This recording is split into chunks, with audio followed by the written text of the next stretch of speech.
Môre, dis Dinsdag 20 Mei en ek wil nie net met jou praat nie. Ek wil jou herinner aan iets wat jy dalk lanklaas gevoel het. Het jou hart al gebrand? Nie van skaamte nie, nie van vrees nie. Ek praat van daardie oomblik wanneer die woord van God jou tref en jou hele binnekant begin te lewe. Ons lees in Lukas 24 vers 32, was ons hart nie brandend in ons, toe hy met ons op die pad gepraat het en vir ons die skrifte uitgelê het nie. 2 manne op die Emauspad, moedeloos en verward. Hulle het die waarheid geken, maar hulle harte was koud. En toe kom Jesus, hy stap saam, hy praat en hy breek die skrifte oop vir hulle en iets begin te brand. Nie net ek verstaan nou beter nie, maar ek voel dit, ek weet dit, ek moet leef hieruit. En dan lees ons in Jeremia 20 vers 9, sy woorde was soos 'n brandende vuur in my hart. Ek kon dit nie uithou nie. Dis nie net emosie nie, dis geestelike vuur. En die Griekse woord vir daardie brand is kaio. Dit beteken om aan te steek, om te verteer, om te brand.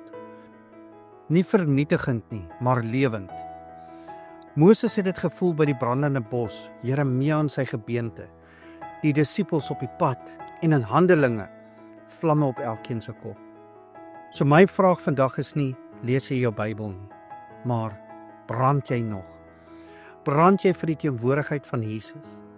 Brand jy wanneer die woorde oopgaan, nie net in jou kop nie, maar in jou siel?